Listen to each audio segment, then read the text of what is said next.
प्राचीन समय की बात है। एक छोटे से गांव में आरब नाम का युवक रहता था। आरब बहुत ही परिश्रमी और समझदार था, लेकिन विवाह के बाद उसे यह समझ नहीं आ रहा था कि अपनी पत्नी सुष्मिता को हमेशा प्रसन्न कैसे रखे। कभी छोटी सी बात पर मनमुटाव हो जाता, कभी चुप्पी छा जाती।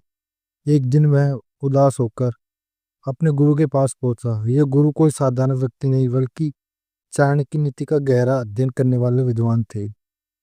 आरब ने कहा, गुरुदेव, मैंने हर कोशिश की, लेकिन मैं अपनी पत्नी को हर समय खुश नहीं रख पाता। क्या कोई मार्ग है जिससे कोई उसका चेहरा हमेशा खिला रहे? गुरु मुस्कुराए और बोले, बेटा, स्त्री का मन बहुत ही कोमल होता है। चाणक्य ने स्पष्ट कहा है कि यदि पुरुष कुछ मूल मंत्रों को जीवन में उतार ले तो स्त्री हमेशा संतुष्ट और प्रसन्न रहती है। गुरु ने उस 5 बात बताई। नंबर 1 पर है, स्त्री केवल प्यार से नहीं, सम्मान से भी खिलती है। हर जगह, चाहे घर हो या समाज, उसे मान दो। जब उसे लगेगा कि उसका अस्तित्व महत्वपूर्ण है, तो उसके चेहरे की मुस्कान कभी नहीं मिटेगी। नंबर 2 पर है, सुनना। चाणक्य कहते हैं कि समझदार वही है जो सुनना जानता है। जब पुरुष अपनी पत्नी की बात ध्यान से सुनता है, तो स्त्री को लगता है कि उसकी भावनाएं कीमती है। नंबर 3 पर है, विश्वास। सुखी दाम्पत्य जीवन को नींव विश्राम पर टिकी होती है। यदि पति का व्यवहार सच्चाई और पारदर्शिता से भरा होता है, पत्नी को कभी असुरक्षित नहीं होती। नंबर 4 पर है, समझदारी। घर केवल एक का नहीं होता। कामकाज, निर्णय, खुशियां और चुनौतियां, सब में समान साझेदारी होनी चाहिए।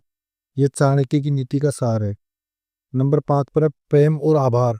हर दिन पत्नी को यह महसूस कराओ कि वह आपके जीवन का सबसे सुंदर हिस्सा है। छोटी सी तारीफ, आभार का एक शब्द, यही स्त्री को, हृदय को सदा संपन्न रखता है। आरब ने इन बातों को मन में बसा लिया। धीरे धीरे उसके जीवन में बदलाव आने लगा। जहाँ पहले घर में तकरार होती थी, अब वहाँ हंसी और अपनापन था। सुष्मिता का चेहरा हर समय खिला रहता था, क्योंकि उसे महसूस हो रहा था कि उसका पति सिर्फ जीवन साथी ही नहीं, बल्कि उसका सबसे बड़ा समर्थक भी है। कुछ महीनों बाद गांव के लोग भी कहने लगे, आरब और सुष्मिता की जोड़ी कितनी सुंदर है। सचमुच ही है वही जो चाणक्य नीति कहती है, जहाँ स्त्री का सम्मान होता है, वहाँ खुशी और लक्ष्मी दोनों निवास करती है।